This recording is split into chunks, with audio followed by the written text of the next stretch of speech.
पूरे विश्व में जो जगत नियंता जगदाधार त्रिलोकी नाथ हैं, जिनकी भ्रगुटी टेढ़ी करने पर समुद्र में सुनामी आ जाती है, जिनके जरा से कोप करने पर पृथ्वी फुटबॉल की तरह अंतरिक्ष में उछल जाती है, जिनके जरा से विचार करने पर तीनों लोक बन जाते हैं, जिनके नेत्र बंद करने पर पूरे विश्व का प्रलय हो जाता है, महादेव सुंदर नथनी वाली गोपी बन गए।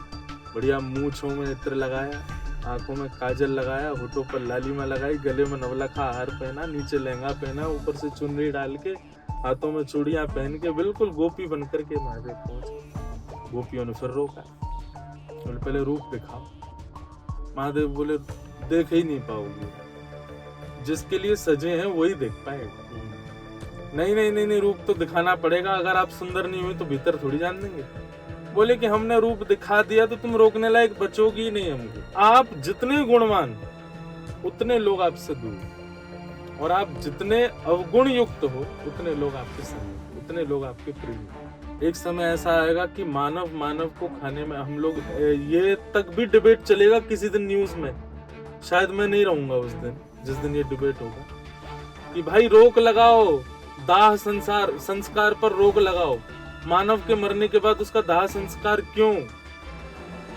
जब दिखे कि अब व्यक्ति मरणासन अवस्था में, उसको किसी रेस्टोरेंट में बेच दो। महाराज जी, बहुत बहुत स्वागत है आपका हमारे चैनल पे। जी, जय श्री कृष्ण। जय श्री कृष्ण। कैसे हो आप? बहुत बढ़िया, बहुत अच्छे। क्या चल रहा है सर? बस सब ठाकुर जी के भक्ति पथ पे चल रहे हैं, वहीं सबको लेके चल रहे हैं। बहुत अच्छा है कि आज के यूथ में ना ये चीजें मुझे लगता है कहीं ना कहीं जो आज स्पिरिचुअल जर्नी सब पॉडकास्ट के थ्रू आई थिंक ला रहे हैं, और आप लोग इतना हेल्पफुल हो कि अपनी जो भी आपने अभी जो भी कर्म किए हैं ठाकुर जी को लेके या वृंदावन को लेके, तो मुझे लगता है वो यूथ तक वो पहुंचने बहुत ज्यादा जरूरी है। बिल्कुल बिल्कुल। तो भजन से शुरुआत करते हैं, ठाकुर जी के कोई भी जो भी आपको याद हो वहां से शुरुआत करते हैं। भजन तो बहुत सारे याद कोई हैं, भी जो पर भी आपको सबसे अच्छा हमारे लगे। यहाँ कुछ भी प्रारंभ में कीर्तन करते हैं, ठीक है, तो एक कीर्तन से प्रारंभ कर देते हैं। ठीक है। जय जय राधे कृष्ण राधे कृष्ण राधे गोविंद, जय जय राधे कृष्ण राधे कृष्ण राधे गोविंद। नंद जी के छैया बलभद्र जी के भैया लाल, नंद जी के छैया बलभद्र जी के भैया लाल, यही गुण गावे स्वामी परमानंद। जय जय राधे कृष्ण राधे गोविंद, जय जय राधे कृष्ण राधे गोविंद। बहुत ही सही मतलब स्टार्ट हुई है, और फाइनली मुझे ऐसा लग रहा था कि आज भी पता नहीं पॉडकास्ट हम कर पाएंगे नहीं कर पाएंगे क्योंकि उधर जी से पिछले 4 महीने से फॉलोअप चल रहा था। जी जी जी बट चलो फाइनली वो डे आ गया। जी। तो हम मेरे माइंड में ना बहुत सारे सवाल हैं, ठीक है, लेकिन उन सवालों से मैं पहले पूछना चाहूंगा आपकी स्पिरिचुअल जर्नी की शुरुआत कैसे हुई? सबसे पहली बात, मेरे तो पिताजी और मेरा परिवार ही बचपन से ही, जन्म से हमने सब कुछ कृष्ण भक्ति कॉन्शियसनेस देखी थी। मुझे पिताजी महाराज आज 51 52 वर्षों से कथा करते हैं, तो बचपन से उनको देखते आए। फिर घर में भी माँ, पिताजी से भी ज्यादा हमारी माँ, वो बहुत स्पिरिचुअल है। तो स्पिरिचुअल होने का मतलब सबसे बड़ी बात यह है कि आध्यात्मिक होना, तिलक लगाना, भक्ति करना, मंदिर जाना नहीं है। स्वभाव का सुदृढ़ होना। आपका स्वभाव कैसा है, आपका व्यवहार कैसा है, किसी असहाय व्यक्ति को देख के आपकी स्थिति क्या हो जाती है, सिचुएशंस खराब होती हैं घर की, उस समय आप क्या विचार करते हो, सोचते हो, वो बताता है कि आप स्पिरिचुअल हो कि नहीं। बाकी मंदिर जाना, तिलक लगाना, घंटियां हिलाना, सुबह शाम आरती करना, ये स्पिरिचुअल होने का मतलब नहीं है। ये तो रावण भी करता था, ये सब तो रावण के पास भी था। पर स्पिरिचुअल होने का सबसे बड़ा तरीका जो उसकी पहचान है, कि आप सिचुएशंस को कैसे हैंडल करते हो और उस सिचुएशन में आपका स्वभाव व्यवहार कैसा रहता है, वो स्पिरिचुअलिटी कहलाती है। तो वो हमारी माँ है। हम बचपन से उनको देखते आए कि पूरा घर वो संभालती। पिताजी बाहर रहते थे, अब पिछले कुछ सालों से मैं भी बाहर रहता हूँ। वो कैसे घर को हैंडल करती हैं, कैसे हमारी गौशाला को संभालती हैं, घर में कोई भी प्रॉब्लम आ जाए, एक बार को मैं व्यथित हो जाता हूँ, पिताजी व्यथित हो जाते हैं, लेकिन माँ हमारी बोल्ड होकर के खड़ी रहती है। तो मुझे उनको देख कर के बहुत प्रेरणा मिलती है कि यदि भक्ति करो तो उसके प्रति उसका प्रतिफल ऐसा मिलना चाहिए। तो वो स्पिरिचुअलिटी माँ से मिली, उसी का ही परिणाम है सब कुछ। तो अभी कैसा मुझे लगता है स्पिरिचुअल आई थिंक मन के भाव आपके शांत रहने चाहिए, गुस्सा नहीं बिल्कुल, आना चाहिए। नहीं गुस्सा नहीं आना आदि नहीं कहेंगे, बहुत सारे गुण हैं। थोड़ा सा बता सकते हो आप? लाइक लाइफ ना परीक्षा है, हर सेकंड आप एक परीक्षा दे रहे हो। मैं अभी आपके ऑफिस में आया हूँ, आपके स्टूडियो में बैठा हूँ, ये मेरी एक परीक्षा ही शुरू हुई है। यहाँ से कहीं और जाऊंगा, फिर वो मेरी दूसरी परीक्षा है। तो हर दिन आप बहुत सारी परीक्षाएं देते हो। परीक्षाओं में आपका स्वभाव, आपका व्यवहार, आपकी सोच, आपके विचार, आपके भाव, ये कहाँ तक किस स्थिति में जाते हैं और उन स्थिति में आप क्या-क्या विचार करते हो, वो सब आपकी स्पिरिचुअलिटी बताती है। बाकी केवल मंदिरों में घूमना, दर्शन करना और इस प्रकार के जिनको हम कहते हैं कि तीर्थ यात्रा आदि करना, ये स्पिरिचुअल होने का प्रमाण नहीं है मेरे ख्याल से। यहाँ तो कोई भी जा सकता है, पर वहां जाकर के भी आप अपने सेंसेस को, विचारधाराओं को, व्यवहार को यदि संभाल पाते हैं तो वो स्पिरिचुअलिटी कहलाती है। आप देखो ना, आई थिंक आज की डेट में मुझे लगता है दिखावा बहुत हो रहा है। बहुत ज्यादा। क्या बोलोगे आप? एक बहुत सुंदर बात मेरे मन में आई थी, एक जगह और मैं बोल रहा था कि आप सुखी कितने हो ये नहीं, आप दिखाते कितना सुखी हो स्वयं को, ये आज की डेट में ट्रेंड चल रहा है। आपके लाइफ में कितनी सारी पॉसिबिलिटीज हैं, इससे किसी को मतलब नहीं, पर दिखा कितना रहे हो आप, उससे पता चलता है कि हाँ ये ठीक है व्यक्ति। दिखावे की दुनिया शुरू हो गई है, हर चीज दिखावा हो गया है। जब से सोशल मीडिया आया है दुनिया में, तब से व्यक्ति दिखावे की ओर बढ़ता जा रहा है और अब तो चरम स्थिति हो जाएगी। मतलब आप हर व्यक्ति को जानते हैं, उसके स्वभाव। अच्छा, एक और बात है, दिखावे में भी आप वास्तविकता नहीं दिखा रहे हो। दिखावे में आप वो दिखा रहे हो जो आप दिखाना चाहते हो और जो लोग देखना चाहते हैं। वास्तविकता तो अलग है। वास्तविकता में तो तुम टूटे पड़े हो, वास्तविकता में तो तुम सो नहीं रहे हो, वास्तविकता में तो तुम रो रहे हो, वास्तविकता में तो तुम कोस रहे हो खुद को, लेकिन रो करके निकले कमरे से और तुरंत वीडियो बनाया कि I am very happy today और आज मेरे साथ ऐसा हुआ, ऐसा हुआ। अब लोग बाग उस पर लाइक्स कर रहे हैं, कमेंट्स कर रहे हैं और सोच रहे हैं, भाई सबसे सुखी व्यक्ति तो ये है। तो ऐसा जीवन हो गया है लोगों का। मतलब है कुछ, दिखा कुछ रहे हैं और उसी दिखावे के चक्कर में ही पूरी दुनिया चल रही है। कुछ ऐसे भी मैंने रील्स देखे जिसमें बोलते हैं कृष्ण जी ने कहा है।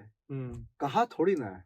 वो बस लोगों को मोटिवेट करने के लिए और एक स्टैंप लगाने के लिए, क्योंकि आजकल लोग भी तो देखने नहीं जा रहे ना कहाँ कहाँ भगवान कृष्ण ने। किसी ने कह दिया भगवान कृष्ण ऐसा कह रहे हैं, तो सामने वाला व्यक्ति उसको फिर शेयर कर देता है, बोले भगवान ने कहा होगा, लेकिन वो है नहीं। उसने तो वायरल करवाने के लिए कहा और आपने बिना उसको समझे उसको वायरल भी कर दिया। तो ऐसा चलता है। बाकी पहले जांच भी हुआ करती थी कि भाई अच्छा ठाकुर जी ने कहाँ कहा है ऐसा, लेकिन अब तो कुछ नहीं, भगवान कृष्ण ने ऐसा कहा है, जबकि वो किसी एक गली मोहल्ले के व्यक्ति का ही भाव है, लेकिन ठाकुर जी ने कहा है तो कह करके सब लोग उसको प्रचारित कर देते हैं। तो दिखावे की दुनिया है। जैसे मुझे लगता है कि हर युग में दो राक्षस होते हैं ना, तो एक राक्षस तो कलयुग में अहमत्व है, अहमता, जिसको हम कहते हैं प्राउड, और दूसरा राक्षस शायद कलयुग का दिखावा है।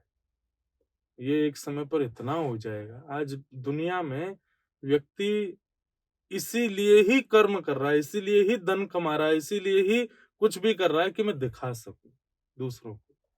हाँ ये है, स्वयं भले ही टूटा पड़ा है, भीतर से कुछ नहीं है उसके पास, खोखला है, पर दिखावे में कोई कमी नहीं रहनी चाहिए। और सोशल मीडिया ने उसमें चार चांद लगा रखे।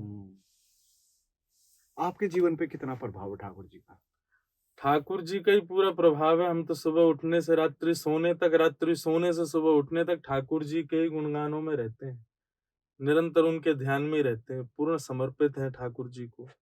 जीवन में आज हम चाहे कहीं चले जाएं, कहीं बैठ जाएं, कहीं उठ जाएं, भगवत संबंधी ही चर्चा है, इसके अतिरिक्त कुछ भी नहीं। मतलब श्वास भी उन्हीं की कृपा से ही चल रही है, सबकी चल रही है, पर हमारा तो जीवन ही एक प्रकार से मैं ऐसा कहूँ, आपको यदि भगवान को याद करना है तो आपको 24 घंटे में से समय निकालना पड़ेगा। पर हमारे तो कान ही पकड़ रखे हैं ठाकुर जी ने, तू कुछ और सोच ही नहीं सकता, तू केवल मेरा ध्यान कर, तू केवल मेरा विचार कर, तू मुझे ही सोचता रहे। तो ये कृपा है ठाकुर जी की कि आपको तो उनके लिए समय निकालना पड़ता है, पर मेरे लिए तो मेरी स्थिति ऐसी, मुझे दूसरे कामों के लिए समय निकालना पड़ता है। बाकी 24 घंटे तो अब यहाँ आपसे बैठा हूँ, कहीं बाहर जाऊंगा, मेरे से तो सब जगह भगवत चर्चा की बात ही करते हैं, जहां भी जाऊं। जब आप शांत बैठते हो तो आपके माइंड में क्या चलता है? तब भी कुछ ना कुछ चिंतन ही चलता रहता है ठाकुर जी की लीलाओं का। जैसे ये लीला ठाकुर जी ने की, इसमें ऐसा क्या भाव होगा, इसमें ऐसा क्या हुआ होगा, इसमें किसी आचार्य ने कुछ तो भेद खोला होगा, ठाकुर जी ने ऐसा कैसे कर दिया, ये सब चिंतन चलते रहते तो हमें भी कोई बताओ, हमारे व्यूअर को भी बताओ ठाकुर जी की कुछ लीला, हैं। उनकी कुछ बहुत ऐसी। सारी लीलाएं, जैसे कि गोवर्धन लीला बहुत प्रिय है मुझे। ठाकुर जी ने अपने बाम हस्त की कन्नी उंगली के नख पर गिरिराज धारण कर लिया। इतनी छोटी सी बात मन में आई कुछ दिन पहले कि 7 कोस लंबे चौड़े गिरिराज, मतलब 21 किलोमीटर लंबे चौड़े गिरिराज पर्वत को ठाकुर जी ने बाम हस्त की इकन्नी उंगली के नख पर धारण किया। 21 किलोमीटर लंबे चौड़े गिरिराज पर्वत को धारण करने के लिए उल्टा हाथ, उसकी भी इकन्नी उंगली और उसके भी नख पर धारण करते हैं। और कहा हल्की सी वंशी को उठाने के लिए भी 2 भुजा चाहिए उनको। इतने हम्म। बड़े पर्वत को धारण करने के लिए एक नख काफी है, लेकिन हल्की सी वंशी को धारण करने के लिए 2 भुजाएं धारण करते हैं। क्यों? ये चिंतन आया मन में। तब मन में आया, कर्तुम अकर्तुम अन्यथा कर्तुम समर्थ ईश्वर, एक सूत्र है। जो न करने वाली वस्तु को भी कर दे और जो सहज में ही हो जाए उसको भी ना करे, वही ईश्वर है, वही ईश्वर का स्वरूप है। दूसरा मन में भाव आया कि वंशी बजाना प्रेम का स्वरूप है, ठाकुर जी का एक प्रकार से स्वभाव है। वंशी जब बजाते हैं तो नेत्र बंद हो जाते हैं, जितनी गोपियां सुन रही होती हैं सब प्रेमातुर हो जाती हैं, ब्रजवासी सब प्रेम निमग्न हो जाते हैं। तो वंशी बजाना भगवान का स्वभाव है, और गिरिराज उठाना ये ठाकुर जी का प्रभाव है। प्रभाव है ठाकुर जी का, उनका बल है भाई कि उन्होंने इतना बड़ा उठाया। तो गिरिराज उठाने के लिए ठाकुर जी एक नख की उंगली के नख पर धारण कर लेते हैं, प्रभाव दिखा रहे हैं, उसमें सहज हिल भी रहे हैं, डुल भी रहे हैं, नाच भी रहे हैं, और गिरिराज जी धारण करके भी खड़े हैं। मतलब उसको ठाकुर जी इतनी प्रायोरिटी नहीं दे रहे हैं, वो प्रभाव की वस्तु है। लेकिन जहां स्वभाव प्रेम की वस्तु है, उसको ठाकुर जी इतना प्रायोरिटी दे रहे हैं कि 2 भुजा भी लगा रहे हैं, उंगली भी धर रहे हैं, अपने ओष्ठ पर धारण भी कर रहे हैं, प्राण भी पिरो रहे हैं, नेत्र भी बंद कर रहे हैं। मतलब जिससे प्रेम प्रकट हो उसके लिए ठाकुर जी पूर्ण व्यवस्थित हो रहे हैं। और जहां केवल प्रभाव फैले कि ये भगवान है, वहां ठाकुर जी सहज एक उंगली लगा करके खड़े हैं, उसको इतनी प्रायोरिटी नहीं दे रहे। तो ये एक सूक्ष्म भाव, ऐसे चिंतन आते रहते हैं दिमाग में। तो अभी हम मन के भाव की बात कर रहे थे, तो मैं आपसे पूछना चाहता हूँ, क्योंकि मुझे लगता है प्रेम के ना बहुत सारे अर्थ होते हैं, ठीक है?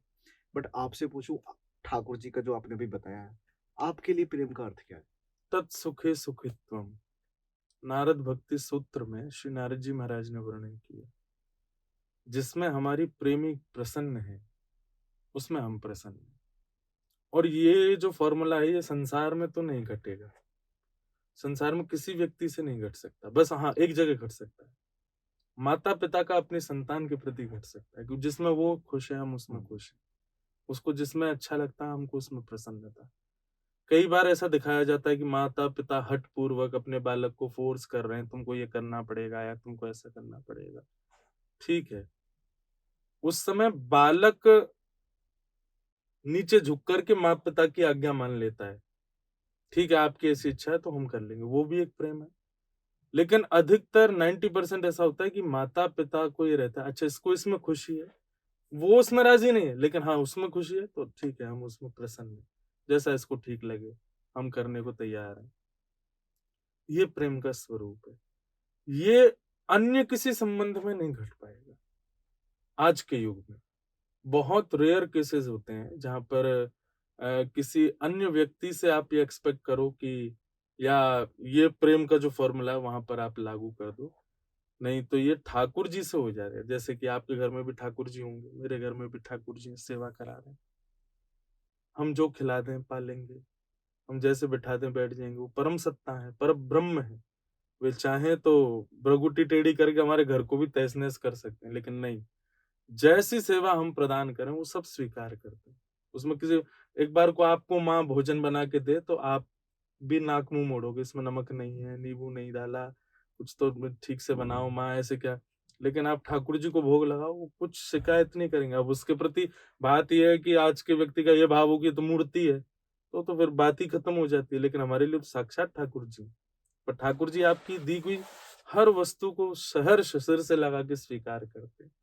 यही प्रेम का स्वरूप होता है कि हम जिससे प्रेम करते हैं, तेरे फूलों से भी प्यार, तेरे कांटों से भी प्यार, तू जो भी देना चाहे दे दे मेरे करता, न कोई शिकायत न कोई अर्जी, कर लो करा लो प्रभु जो है तेरी मर्जी।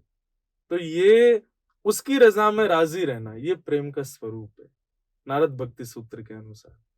पर संसार में आजकल अलग हो गया, कलयुग में क्या अर्थ है प्रेम का? स्वार्थ। हाँ। स्वार्थ। सुर नर मुनि जन की यह रीति, स्वार्थ लाग करहि सब प्रीति। कलयुग में केवल स्वार्थ है, इसमें प्रेम तो है ही नहीं। गजेंद्र मोक्ष की कथा आती है, जहां पर गजेंद्र के हजारों पत्नियां थी, हजारों बच्चे थे, और उन सब उन्हीं के लिए ही जीता था। वो त्रिकूट पर्वत का राजा था, हाथी। एक दिन नदी में स्नान करने गया, पत्नी बच्चों के साथ नहा रहा था, तो एक मगरमच्छ ने उसका पैर पकड़ लिया। उसने कहा कि किसी मगरमच्छ ने मेरा पैर पकड़ा है। सब पत्नी बच्चों से कहा, तुम्हारे लिए मैंने सब कुछ लुटा दिया, चलो आज मुझे निकालो यहाँ से। सब ने सूंड से सूंड निकाल लगा करके निकाला, नहीं निकला। 1 दिन, 2 दिन, 3 दिन बीत गए। 3 दिन बाद एक एक करके सब वहां से खिसकने लगे। पति सबको देख रहा था, कौन कौन सी पत्नी छोड़ छोड़ के जा रही है, और उसको बार बार जब जब वो छोड़ के जा रही थी तब तब याद आ रहा था कि इसके लिए मैंने क्या किया था, इसके लिए मैंने क्या सेक्रीफाइस किए थे, इसके लिए मैंने क्या क्या व्यवस्थाएं की थी, आज ही मुझे छोड़ के जा रही है। 3-4 दिन बाद में एक पत्नी रह गई, अंत में वो भी छोड़ के जाने लगी। तो गजेंद्र बोला, तुम भी जा रही हो? बोले, अब आप यहाँ से निकलोगे ही नहीं, पड़े रहोगे तो हम क्या करेंगे यहाँ बैठे बैठे। ठीक है, अगले जन्म में फिर ठाकुर जी की इच्छा हुई तो मिलेंगे। तब गजेंद्र को याद आया, ये संसार कैसा है। जब तक मैं इनके लिए कर्तव्यशील था तब तक ये सब मेरे थे। आज जब मैं निर्कर्तव्य विमूढ़ हो गया, मैं कर्तव्य नहीं कर पा रहा, तो ये सब छोड़ छोड़ के जा रहे हैं मुझे। तब उसने भगवान का स्मरण किया। तब उसको पूर्व जन्म में चित्रकेतु नाम का राजा था, उसने इंद्रद्युम्न नाम का राजा था, तो उसने एक स्तुति उसको याद आ गई अचानक, वो स्तुति गाई।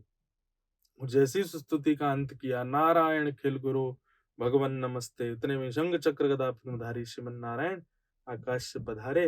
पधार करके अपने सुदर्शन चक्र से ग्राह को मार के गजेंद्र को निकाला। इसलिए सूरदास जी महाराज कहते हैं, बिन गोपाल को नहीं अपनो, जासों की रति रही।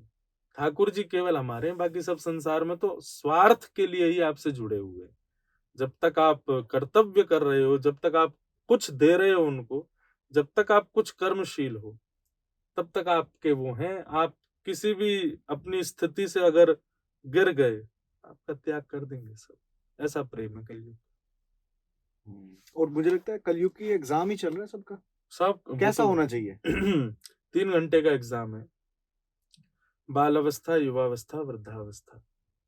और इस एग्जाम हॉल के जो एग्जामिनर हैं, वो हैं श्री यमराज जी महाराज। उन्होंने ये हमको दिया है। किसी का पेपर वो जल्दी छीन लेते हैं, किसी का थोड़ा देर से छीनते हैं, किसी का पूरा होने पर छीनते हैं, पर ये 3 ही घंटे मिले हैं। इन 3 घंटे में ही हमको पूर्ण करना है।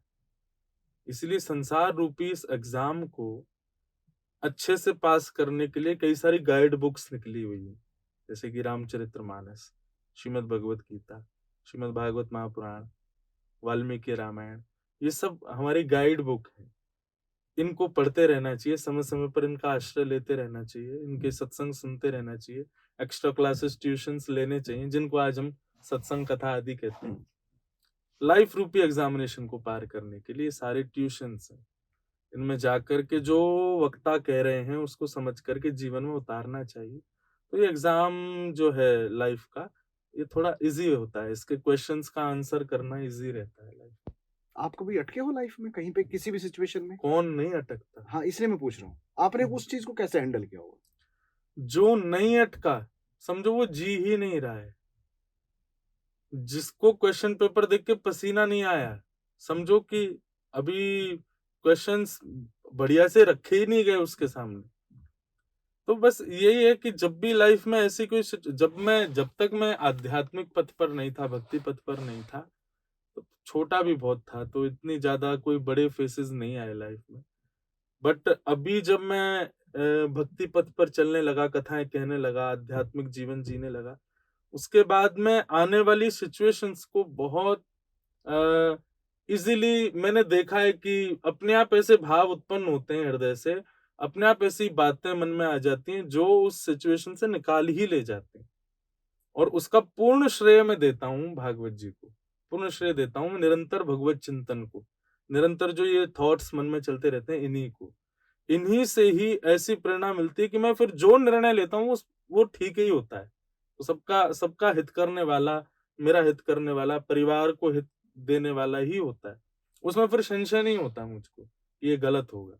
और उसका पूर्ण श्रेय जाता है केवल और केवल भगवत चिंतन को। ओके। कभी बिकॉज़ आज की डेट में कलयुग में क्या होता है ना कि कोई हमारे साथ बुरा कर जाए। इसमें 2 चीज़ें हैं। पहला कि हम अपने कम्फ़र्ट में रह के अपना जीवन व्यतीत करना चाह रहे हैं, ठीक है? लेकिन मुझे लगता है कहीं न कहीं कम्फ़र्ट के बाहर ही ज़िंदगी है, जो वो एग्ज़ामिनेशन की अभी हम बात कर रहे थे। दूसरा कि हमारे साथ कोई बुरा कर जाता है तो कहीं न कहीं मन में मनसा ये रहती है कि मैं भी इसका बुरा करूँ। हम्म। उस समय पे क्या इंसान को क्या करना चाहिए? कभी भी नहीं, ऐसा विचार नहीं करना चाहिए। एक हमारे शास्त्रों में एक बात कही गई है, क्षमा बड़ेन को चाहिए। सबसे बड़ा दंड क्या है पता है? क्षमा। किसी किसी ने आपके साथ ऐसा कुछ किया, अब देखो गलतियां भी बहुत प्रकार की होती हैं। कई ऐसी गलतियां होती हैं उसमें फिर क्षमा भी नहीं है, उसमें तो फिर सीधा दंड दिया जाता है। वो अलग कैटेगरी हो जाती है, वो फिर कानून बड़े लेवल का पहुंच जाता है। पर ये नॉर्मल लाइफ में रोज के होने वाले कुछ ऐसे चीजें हैं। कोई आपको धोखा दे गया, कोई आपको वादा करके आप पीछे मुड़ गया, किसी ने आपसे, मतलब ऐसी नॉर्मल लाइफ में होने हुँ, वाली ये चीजें, इसमें क्षमा सबसे बड़ा दंड है। कि किसी ने आपके साथ इतना बुरा कर दिया, इतना अनित कर दिया कि आप टूट गए कुछ दिनों के लिए, पर आपने रिवर्ट ना, रिवेंज ना लेकर के उसको क्षमा कर दिया। ठीक है, जा, क्षमा क्षमा है मेरी तरफ से। तो याद रखना कि प्रकृति नहीं छोड़ेगी उसको। जब आप किसी को क्षमा कर देते हैं तो प्रकृति आपका बदला लेती है उससे। मैंने आपके साथ कुछ गलत किया, आपने तुरंत रिवेंज लेने का प्रयास किया, तो प्रकृति जो है आसपास हमारे, वो उसको इंडिकेशन मिल जाता है कि इसने अपना रिवेंज ले लिया, अब हमको कुछ करने की जरूरत नहीं है। रिवेंज लेने से घाटा भी आपका हुआ, क्यों? मन बुद्धि चित्त सब कुछ, नींद वीद सब आपकी डिस्टर्ब हो गई मेरे से रिवेंज लेने के लिए। लेकिन मैंने कुछ ऐसा किया और आपने मुझे क्षमा कर दिया, बोले ठीक है भाई, जैसा तेरा मन तूने किया, कोई बात नहीं, छोड़ो, चलो हम आगे बढ़ते हैं, तुम भी आगे बढ़ो। उस समय प्रकृति को इंडिकेशन मिलता है कि इसने अपना बदला लिया नहीं। तो फिर प्रकृति खड़ी होती है आपके बिहाफ पर, और प्रकृति ऐसा कुछ करेगी जो आपने भी नहीं सोचा होगा। ये शास्त्र प्रमाण है। एक छोटी सी कथा के द्वारा समझाऊं। एक बार एक नाव में 6-7 बच्चों को लेके गुरुजी नदी पार कर रहे थे। तो उनमें एक बालक बैठा था, उसके सारे केश मुड़े हुए थे सिर के। तो ऑब्वियस है, छोटे हुँ, बच्चा ऐसा कभी पूरे बाल कटवा ले, हुँ। बाकी के बच्चे उसका मजाक उड़ाते हैं, उसके सिर पर हाथ मारते हैं, कोई उसकी चोटी खींच लेता है, कोई उसके सिर पर तबला बजाता है। तो बहुत देर से गुरुजी देख रहे थे कि जिसके बाल नहीं है ना, उसके सिर पर कोई पानी फेंक रहा है, कोई ऐसे आकर के उंगली मार रहा है, कोई उसके चोटी खींच रहा है, कोई तबला बजा रहा है। लेकिन गुरुजी उस बालक के स्वभाव को देख रहे थे, क्या कर रहा है, तो वो कुछ नहीं, चुपचाप बैठा बैठा मुस्कुरा रहा था, किसी से भी कुछ नहीं कह रहा था। पानी फेंक देते बेचारा पोंछ लेता, कोई मार जाता तो बेचारा सिर पे हाथ धर के थोड़ा सहला लेता। लेकिन वो रिवर्ट में ना तो गुस्सा कर रहा था, ना उनसे कुछ कह रहा था, ना मेरे से शिकायत कर रहा है, गुरुजी से भी कुछ नहीं कह रहा। गुरुजी बोले क्षमा कर रहा है सबको, प्रकृति बदला लेगी इसका। वही हुआ, जैसे ही नाव किनारे पर पहुंची तो सारे उद्यमी बालक तुरंत, नाव रुकी तो सब कूद गए। जैसे ही कूदे तो वो रेत नहीं थी, दलदल था। सब उसमें गले गले तक घुस गए। सबको लगा रेत आ गई है, किनारा आ गया, पर वो दलदल थी, सब घुस गए। तब उसके बाद गुरुजी ने सबको बाहर निकाला, वहीं बैठाया, बोले पता है तुम्हारे साथ क्या हुआ? बोले क्या हुआ? बोले तुम लोग इसके साथ जो अनित कर रहे थे, इसने तुमको क्षमा कर दिया। इसने कोई भी तुमसे ना तो शिकायत की, ना तुमको कुछ बड़बोल बोले। तो इसके क्षमा करने का जो रिवेंज है, वो प्रकृति ने तुमसे लिया। इसलिए मैं अपनी कथाओं में भी कहा करता हूँ कि नॉर्मल लाइफ में होने वाले ये जो छोटे छोटी चीजें होती हैं व्यक्ति के द्वारा, इसमें हो सके तो क्षमा करो, क्योंकि क्षमा बहुत बड़ा दंड है। प्रकृति उसका बदला लेती है। और पुण्य क्या है कलयुग में? परोपकार पुण्याय, असहाय व्यक्ति की सहायता करना, यही पुण्य है। कोई असहाय है, किसी चीज में वो दुर्बल है, किसी चीज में निर्बल है, किसी चीज को प्राप्त करना चाहता है पर नहीं कर पा रहा है, तो आप उसकी थोड़ी मदद कर देते हैं, ये पुण्य है। किसी पर दया कर देते हैं, किसी पर किसी से बिना किसी चाह के किसी की मदद कर देना, ये एक प्रकार का पुण्य है संसार में, कलयुग में। वृंदावन के इतिहास से जैसे सुदामा और कृष्ण जी की दोस्ती थी, आज कलयुग में क्या सीखना चाहिए उन चीजों से? दोस्ती के भी कई रूप होते हैं, तो मैं कथाओं में कहा करता हूँ, श्रीमद् भागवत में वर्णन है, कृष्णस्यासीत सखा कश्चित। सुदामा जी मित्र नहीं थे भगवान के, सखा थे। सखा और मित्र दो बात होती है। तो सखा जो साथ में खाए, सह खादती सह खेलती, संग में खाए, संग में खेले, संग में रहे, संग में सोए, सब काम संग, मतलब जो भी तेरा है वो सब मेरा ही है। तेरे दुख भी मेरे दुख, तेरे सुख भी मेरे सुख, सब कुछ संग में बांटे, वो सखा। लेकिन यदा कदा मिलती, कभी कभी मिले, काम पड़ने पर मिले, कोई बात अपनी रखनी हो तो मिले, कोई जरूरत पर ही मिले, उसको मित्र कहते हैं। तो आजकल मित्र होते हैं, सखा बहुत कम होते हैं। जब तक अभी तो बहुत विचित्र हो गया है सखा, आज के युग में तो बहुत ही विचित्र है। अभी मैं कहीं कथा कर रहा था, तो वहां किसी बच्चे ने आकर के मुझे बताया, महाराज जी मेरे फ्रेंड्स नहीं है। मैंने कहा क्यों? क्योंकि मैं टाइम से सो जाता हूँ रात में, टाइम से उठ जाता हूँ सुबह, मैं पार्टीज करता नहीं हूँ, मैं ड्रिंक्स नहीं करता, मैं स्मोकिंग नहीं करता, मैं गंदी बातें नहीं करता, इसलिए बच्चे मुझसे दूर रहते हैं। अब युग बदल गया है। पहले ऐसा था कि लड़की के लिए लड़का भी ढूंढते थे, तो भाई ऐसा होना चाहिए खाना पीना नहीं खाता हो, कुछ मतलब उल्टा सीधा ना करता हो, ऐसा ना करता हो। आजकल ब्याह ही नहीं हो रहे, क्यों? वो लड़की भी यही चाहती है कि लड़का ऐसा ही हो कि जो पीने वाला हो, रात में हम दोनों ही पैक लगाया करें। हाँ, ऐसा ही हो जो रात में मेरे साथ भी घूमे, थोड़ा स्मोकिंग वगैरह करे। मतलब आज उल्टा हो गया। यही तो कलयुग है कि आप जितने गुणवान, उतने लोग आपसे दूर, और आप जितने अवगुण युक्त हो, उतने लोग आपके समीप, उतने लोग आपके प्रेमी। तो आजकल तो सखा और मित्रता का ये फॉर्मूला, प्रेम के फॉर्मूला जितने भी आप और मैं बात कर रहे हैं, सब तो खत्म ही हो चुके हैं।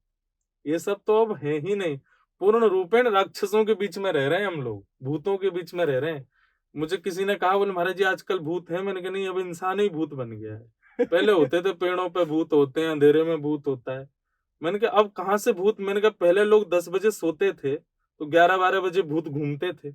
मैंने अब इंसान ही जो है सुबह 5 बजे सोता है, अब भूत कहते हैं। हम कब उठे? बात तो सूर्य सही की है। रोशनी में हम जा नहीं सकते। तो भैया आजकल ये जो फॉर्मूलाज है ना, ठीक है पॉडकास्ट के द्वारा बहुत लोगों में बदलाव आ रहे हैं, पर संसार बहुत विचित्र है। मैं तो कभी कभी कहता हूँ हम और आप ना बहुत सही समय पर निपट लेंगे संसार से।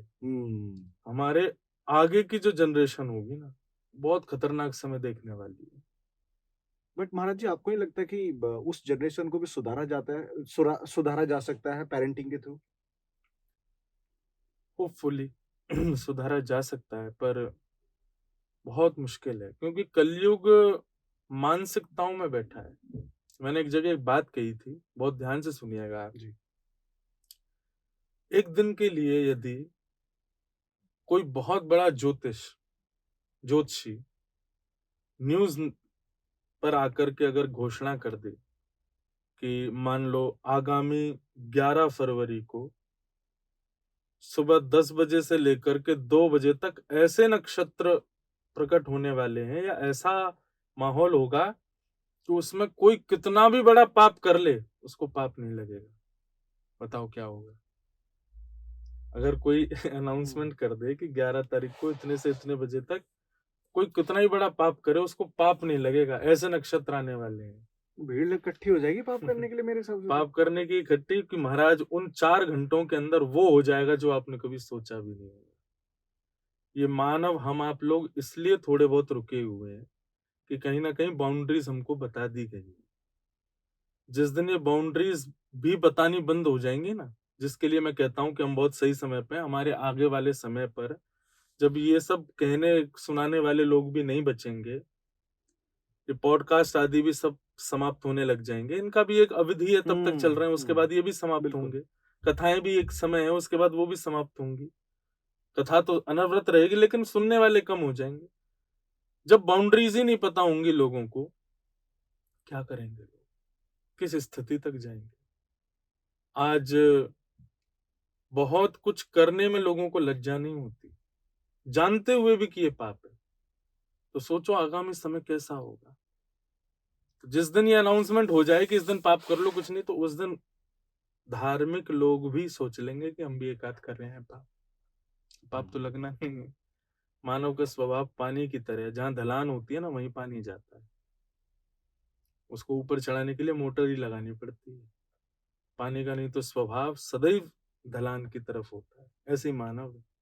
अगर उसको खुली छूट मिल जाए, ये मंदिर ना हो, सत्संग ना हो, कथाएं ना हो, धर्म ना हो, आध्यात्म ना हो, ये सारे मोटर्स ना हो ना, तो हमारा सबका स्वभाव नीचे ही जाने वाला है। सब पाप पाप की ओर ही अग्रसित होने वाले हैं।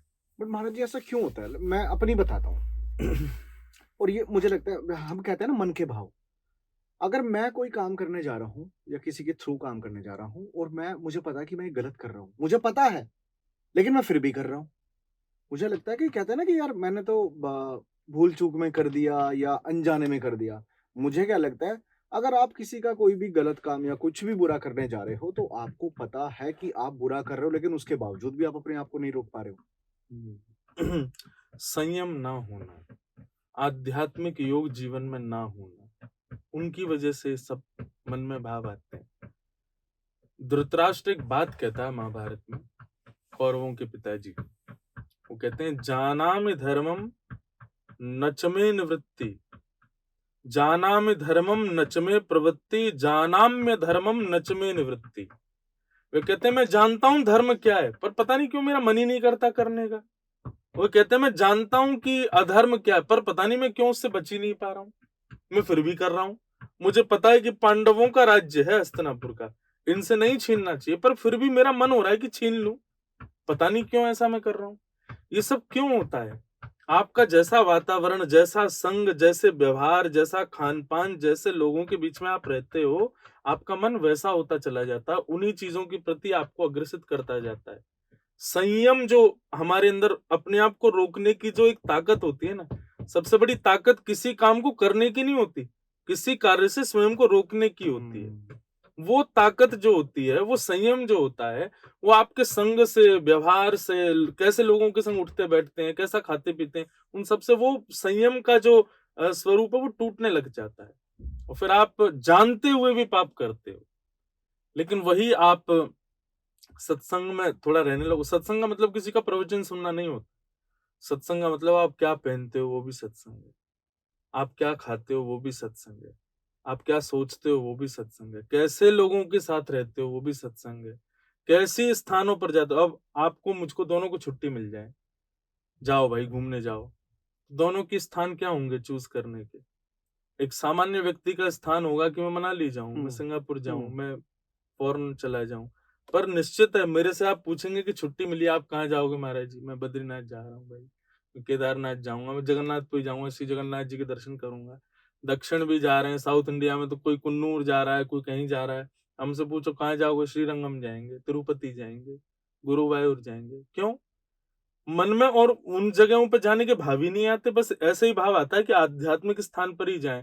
क्योंकि जैसे हम आध्यात्मिक गैर स्थान पर जाने का मन बनाते हैं ना, ठीक है, वो खेलने कूदने के लिए, थोड़ा घूमने के लिए भाव है, और उससे मन पर प्रभाव पड़ता है, संयम आपका टूटता है।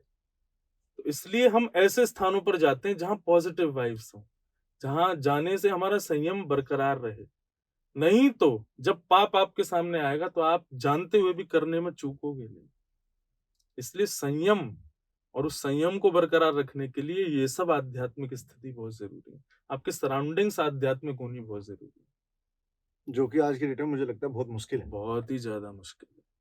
हाँ, बस अभी कुछ टाइम से थोड़ा परिवर्तन आ रहा है। है ना, आ रहा है। हाँ, ज्यादा नहीं, 5%, 7% आ रहा है। उसके पीछे भी कारण है। क्या? कलयुग का जो रूप बताया गया ना, उसमें ऐसा बताया कि एक बार कलयुग शुरू होने के बाद डाउनफॉल होगा, और फिर बीच में एक ऐसा समय आएगा कि कलयुग में भक्ति बढ़ेगी और 100 वर्षों तक बढ़ेगी। अभी वो प्रारंभ हुआ है। अभी आगामी 100 वर्ष तक भक्ति थोड़ी बढ़ेगी लोगों में। अब देख रहे हैं आप, राम मंदिर बन गया जो इतने वर्षों से पेंडिंग पड़ा था। अब आप देखेंगे बहुत सारी चीजें जो बहुत दिनों से पेंडिंग पड़ी हैं वो सब होने लग जाएंगी।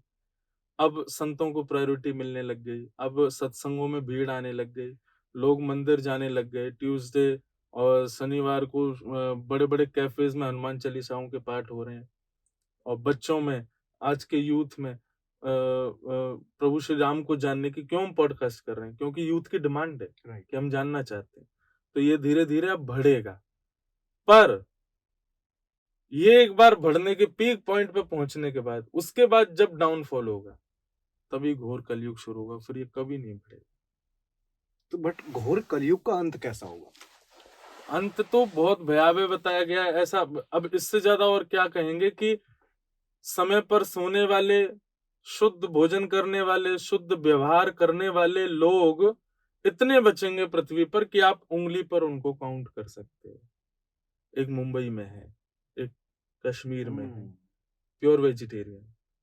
एक साउथ में और है, वो है तो वेजिटेरियन पर अंडा खा लेता है। अच्छा। ऐसे लोग बचेंगे 4-5। इतना भयावह होगा घोर कलिकाल। कई शहरों में, कई देशों में आज भी मानवों को भी शायद खा जाते हैं।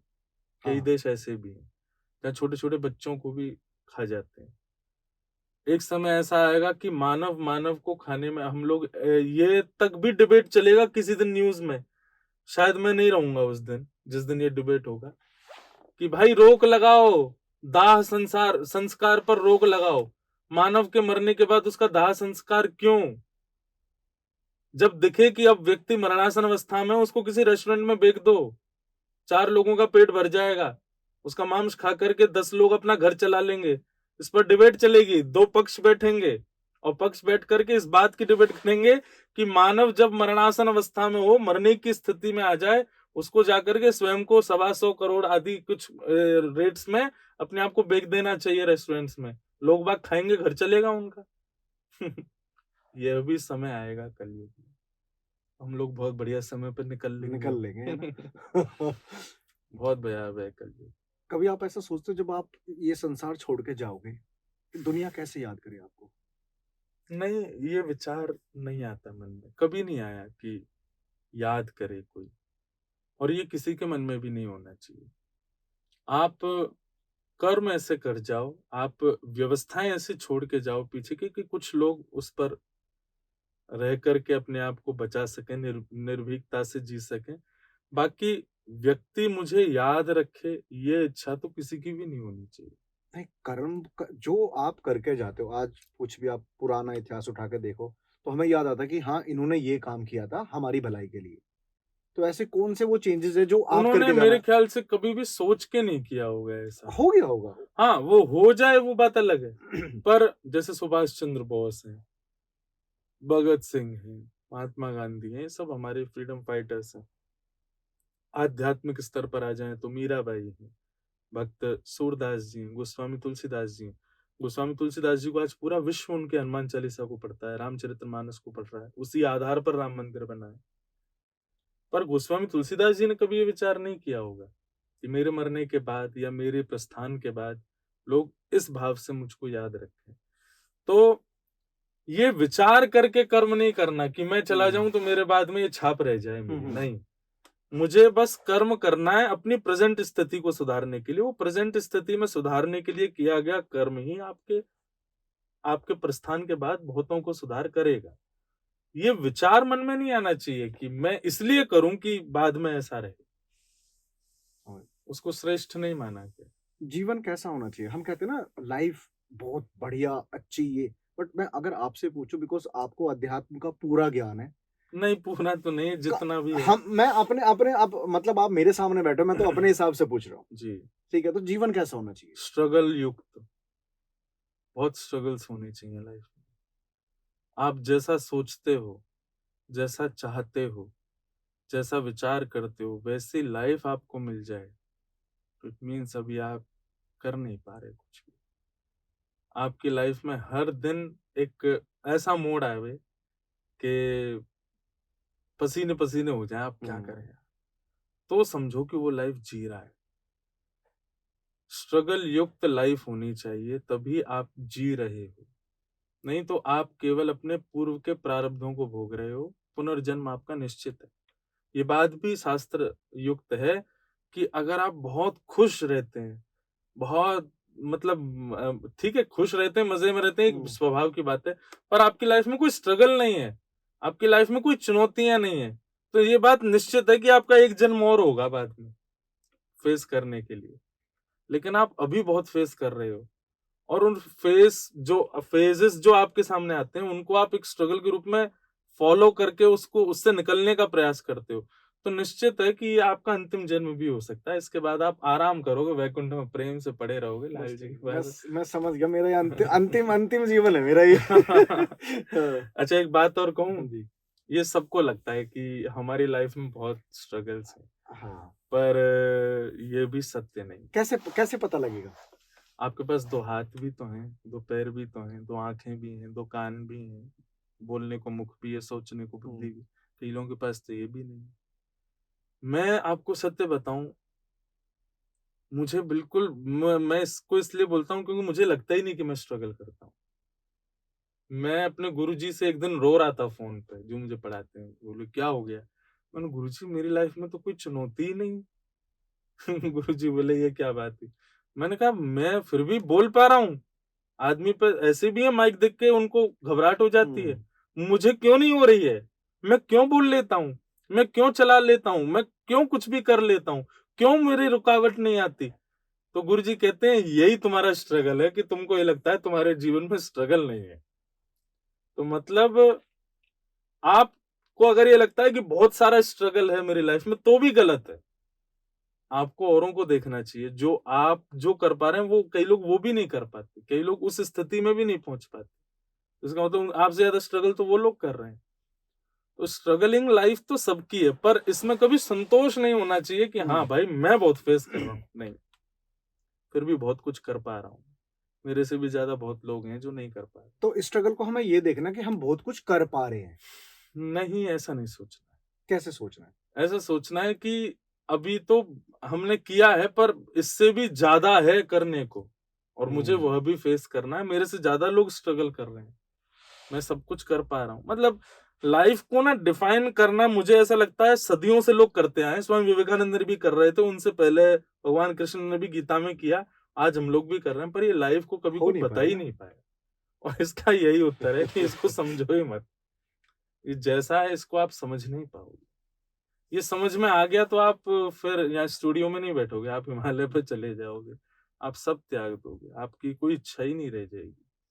आपकी और मेरी दोपहर 2 बजे भोजन की इच्छा है, तो इसका मतलब अभी हम संसार में जी रहे हैं। अभी हम संसार को समझे नहीं, इसीलिए संसार में रहना चाहते हैं। जिस दिन हम सब समझ गए, उस दिन हम सब त्याग देंगे। सब छूट जाएगा हमारा। हम नहीं छोड़ पा रहे, इसका मतलब अभी हम समझे नहीं। हुँ। वृंदावन में ये भी सुना जाता है कि गोपेश्वर महादेव जी। कि वो गोपियाँ बन के आए थे। थोड़ा-सा किस्से बताओ? अ, महादेव सदैव ठाकुर जी के चिंतन में रहते हैं। भगवान की लीलाओं का दर्शन करते रहते हैं।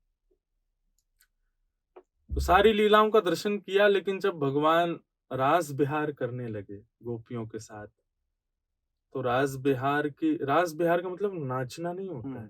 रास विहार का मतलब होता है प्रायोरिटी देना। रस और रास 2 बातें होती हैं। आप भगवान से मिलने का प्रयास करते हो, उसको रस कहते हैं। पर आपकी भक्ति से प्रसन्न होकर ठाकुर जी आपसे मिलने का प्रयास करें, उसी को रास कहते हैं। भगवान मेरे पास आए, वो रास है। तो ब्रज की लाखों गोपियों के साथ ठाकुर जी रास कर रहे थे, उनको प्रायोरिटी दे रहे थे, सबको समय दे रहे थे, सबसे मिल रहे थे, और सब हजारों रूप धारण कर लिए थे ठाकुर जी ने भी, सबके साथ रास बिहार महारास कर रहे थे। तो इतने सहज हो गए थे ठाकुर जी की, कोई गोपी कहती अरे मेरे तो पाँव में बड़ा दर्द हो रहा है, ठाकुर जी उसके चरण भी दबा रहे थे। कोई गोपी कहती मुझको तो भूख लगी, ठाकुर जी उसके लिए भोजन भी बना रहे थे। जगत नियंता जगदाधार इतने समर्पित हो गए गोपियों के लिए कि वो दृश्य देख करके देवताओं ने सोचा हम भी गोपी बन जाए, हम भी आ जाएं, हमारे साथ भी ठाकुर जी ऐसी कोई लीला करें। पर सबको अलाउ नहीं था वहां आना। महादेव बोले हमको कौन रोकेगा, हम तो देवों के देव हैं। तुरंत आए महाराज कैलाश से उतर करके, और जैसे वृंदावन में प्रवेश करने लगे, गोपियों ने रोक दिया। बोले महादेव, भीतर केवल एक ही पुरुष अलाव है, वो है श्री कृष्ण, बाकी सब गोपियां। अगर आपको भीतर जाना है तो आपको गोपी रूप धारण करना पड़ेगा। अब रही बात गोपी रूप की, गोपी रूप का मतलब बाह्य रूप नहीं, बाह्य श्रृंगार नहीं। गोपी शब्द का भी अर्थ है जो अपनी प्रत्येक इंद्रिय से, इंद्रियां 10 होती हैं शरीर में, आंख, नाक, जीव, कान, त्वचा, हाथ, पैर, मुख, 2 गुप्त इंद्रिय, इन 10 इंद्रियों से कृष्ण को चाहिए, जो अपनी हर स्थिति में, उसकी कोई और चाह नहीं है।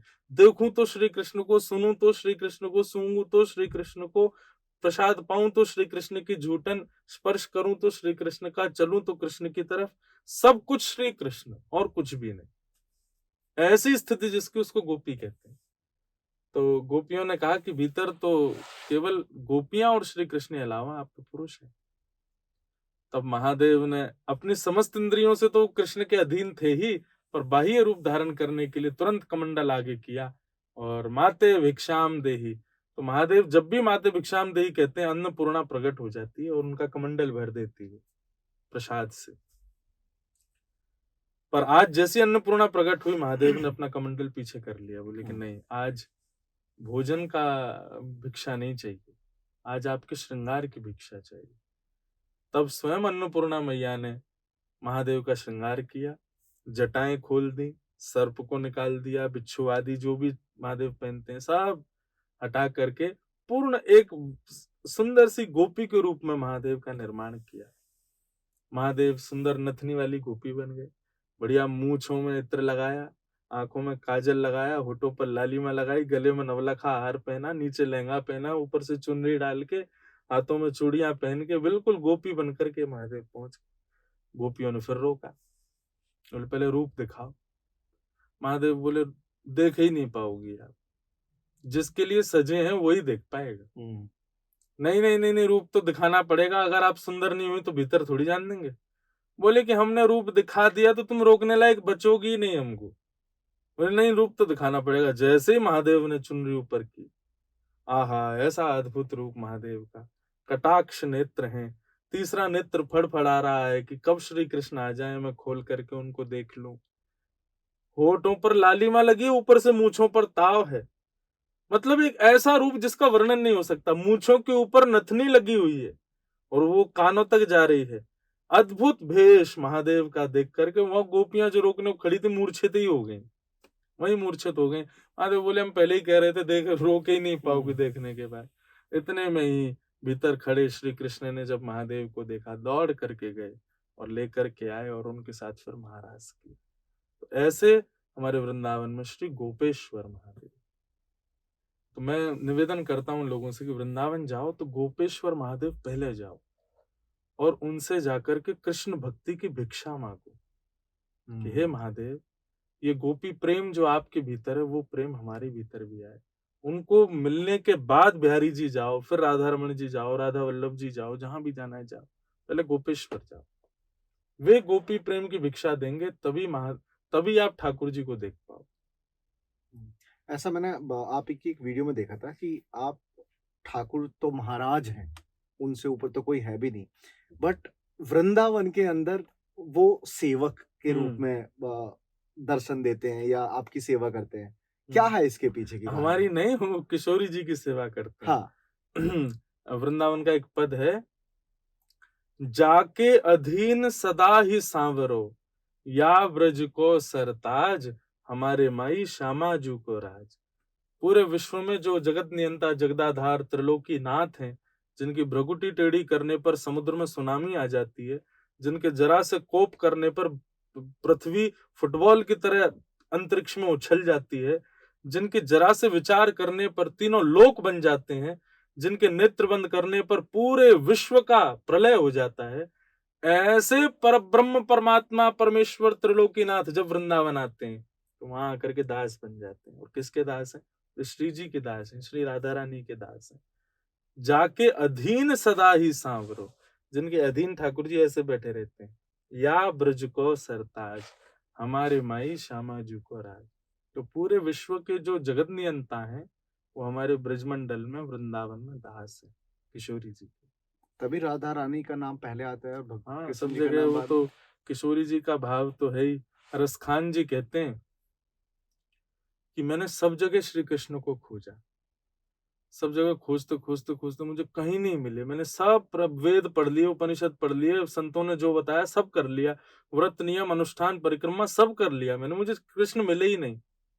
तभी वृंदावन में भ्रमण करते करते मैं एक कुंज में गया और वहां मैंने क्या देखा? बोले देखो दुरह वह कुंज कुटीर में, परो पलोटत राधिका पायन। बोले मैंने पर ब्रह्म को कहाँ देखा? एक सुंदर सी कुंज में सिंहासन पर किशोरी जी बैठी हैं और उनके चरणों में मुकुट रख करके अपने सर को रगड़ रहे हैं पर ब्रह्म परमात्मा, किशोरी जी के सदा अधीन। तो ऐसा रूप है। अब ये सब बातें पॉडकास्ट में हम सहजता से कह तो देते हैं, पर इसकी गहराइयों को समझना, इनको जानने के लिए अध्यात्म ज्ञान वृंदावन जरूर होता आइए। है। वृंदावन में वृंदावन की जो रीति है उससे रहिए, रसिक जनों का संग करो, रज की उपासना करो, यमुना जी को प्रणाम करो, वृंदावन में भ्रमण करके सत्संग सुनो, तब जाकर के ये विषय समझ में आएगा।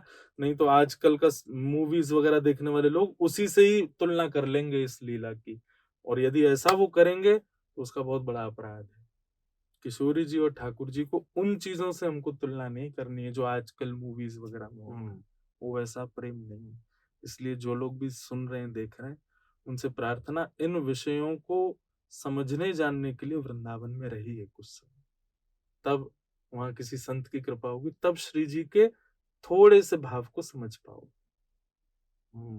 हम ये भी तो बोलते हैं ना, जैसे वृंदावन हम जाते हैं तो वृंदावन सिर्फ हम दर्शन करने के लिए ना जाएं, समझने के लिए जाएं। जानने के कैसे लिए समझेंगे? वही उसी की सब रीति, वृंदावन के कई सारे नियम है।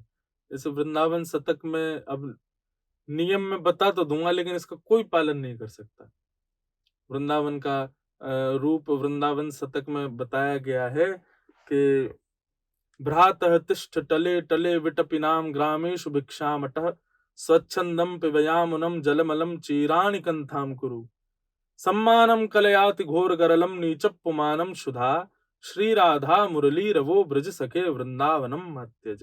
ये वृंदावन में रहने के तरीके हैं, जैसे कि स्कूल में यूनिफॉर्म हो, नेल्स कटे हो, बाल कम हो, टाई हो, बेल्ट हो, शूज पॉलिश्ड हो, सारे यूनिफॉर्म का एक नियम है। पुलिस में भी, आर्मी में भी, ऐसे वृंदावन का भी पूरा कोड है कैसे रहना चाहिए। तो भ्रातः तिष्ठ टले टले विटमिनाम ग्रामेषु भिक्षामट, वृंदावन जब जाओ तो किसी रेस्टोरेंट या फिर किसी भी ढाबे पर या किसी होटल में भोजन मत करो। कहाँ खाएं? बोले किसी ब्रजवासी के घर के बाहर जाओ, उसका गेट नॉक करो, जैसे निकल के आए तो हाथ आगे बढ़ा करके बोलो जो घर में बना हो थोड़ा सा हमको दे दीजिए। कौन करेगा बताओ? कोई नहीं कर सकता आज की डेट में। लेकिन ये वृंदावन का पहला नियम कि वहां किसी के यहाँ जाकर के प्लेट में भी नहीं, पत्तल में भी नहीं, अंजलि फैला करके मांगो। अंजलि फैला करके वही मांग सकता है जो बहुत दीन होगा। तो इसका मतलब वृंदावन में आने के लिए आपको दीन होना पड़ेगा, सहज होना पड़ेगा, सरल होना पड़ेगा, अभिमान शून्य होना पड़ेगा, तभी आप किसी के आगे हाथ फैला सकते हो। फिर वो जो दें उसको पाओ। ग्रामेषु भिक्षामटः स्वच्छंदम पिबयामुनम जलमलम, किसी ब्रजवासी के घर का ही जल पियो, कोई बिस्लरी का या ये सब प्रोडक्ट्स, ये सब पानी मत पियो, किसी ब्रजवासी के घर का ही सुंदर जल पान करो। अच्छा क्यों करें? लोग बाग कहते हैं क्यों खाएं ब्रजवासी घर का? ये भैया वही ब्रजवासी हैं जिनके घर पे चोरी कर करके ठाकुर जी खाते थे, जिनके घरों में घुस घुस के खिड़कियों से माखन चुरा चुरा करके स्वयं जगत नियंता जगदाधार खाते हैं। तो चोरी करके तो हम नहीं खा सकते, लेकिन हम मांग के तो खा सकते हैं। जिन ब्रजवासियों के यहाँ चोरी करने के लिए ठाकुर जी रात भर नहीं सोते थे, उन ब्रजवासियों के यहाँ कुछ तो होगा जिसके लिए ठाकुर जी जाते हैं, तो उनके यहाँ मांग करके खाओ। तो पहला नियम ये। दूसरा नियम, जल भी उन्हीं के घर का ही पियो, क्योंकि उनके घर में श्री यमुना जी का वास है। चीराणी कंथाम करू, वृंदावन में ज्यादा टिप टॉप बन के मत रहो। वृंदावन में कैसे रहो? बोले ऐसे रहो कि तुमको कोई पहचान ही नहीं पाए। सहज रहो, सरल रहो, बिल्कुल साधारण सी वेशभूषा में रहो।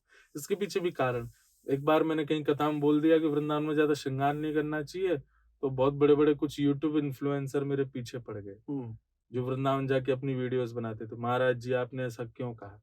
अरे श्रृंगार करना अच्छी बात है, आप उस पर बुराई क्यों कर रहे हो कि सजो नहीं धजो नहीं, अच्छे कपड़े में, मतलब बिना नहाए धोए रहे हैं क्या? मैंने कहा नहीं, इतने सिंपल सहजता में रहो वृंदावन में। श्रृंगार इसलिए स्वयं मत करो, किसी दिन ठाकुर जी को दया आ जाए तो ठाकुर जी तुम्हारा श्रृंगार करें। तुम अपना श्रृंगार स्वयं मत करो, अपने आप को स्वयं मत सजाओ। ऐसी सहजता में रहने लगो, कभी ठाकुर जी को दया आ जा रहे बेचारा ऐसे ही घूमता है, चलो आओ लाओ पकड़ो इसको, हम सजाते हैं। मैंने कहा इसलिए वृंदावन में सहज रहना है, वृंदावन में सहज रहो। चीराणी कंथाम करो, सम्मानम कलयाति घोर गर्लम। अब ये बात बहुत विशेष, जब आप ब्रजवासियों के यहाँ मांग करके खाओगे, सामान्य जल पियोगे, साधारण वेशभूषा में रहोगे, तो निश्चित है कई लोग आपका सम्मान करने लगेंगे। अरे भैया ये व्यक्ति देखा, होटल वोटल में नहीं खाता है, ब्रजवासियों के घर से मांग के खाता है, सामान्य जल पीता है। देखो इतना बड़ा आदमी होकर के, इतना पैसा वाला होकर के भी सहज रहता है, सरल रहता है, कोई इसको मान प्रतिष्ठा की, तो लोग बाग आपकी चर्चा करके आपका सम्मान करेंगे। वो सम्मान आपके लिए विष के समान है। अगर वो कहीं सम्मान हो रहा हो तो वहां से तुरंत भाग जाओ, सम्मान मत सुनो। लेकिन आपकी किसी क्रिया पर कोई रुष्ट होकर के आपको गाली दे दे, तो नीचप्पमानम सुधा, वो आपके लिए अमृत है। बोले हाँ भाई ये बढ़िया हुआ, इसने मुझे थोड़ी बहुत सुना दी। वह बहुत विचित्र है, वृंदावन लोग चले तो जा रहे हैं, आज बहुत भीड़ सही हो में रही मैं है। तो सुन के मतलब कि हाँ कैसे पॉसिबल होगा? अलग ही है, और रहते हैं आज वृंदावन में ऐसे ही रहते हैं लोग। नीचप्पमानम सुधा, श्री राधा मुरली रवो ब्रज सखे वृंदावनम मध्यज। ऐसे वृंदावन में रहोगे तब श्री राधा माधव की लीलाओं को समझ पाओगे, तभी वो अनुग्रह करके कृपा करके अपनी लीला का दर्शन कराएंगे, नहीं तो संभव नहीं। अब तब बताओ आज किसको हो सकती है संभवता? किसी को नहीं हो सकती।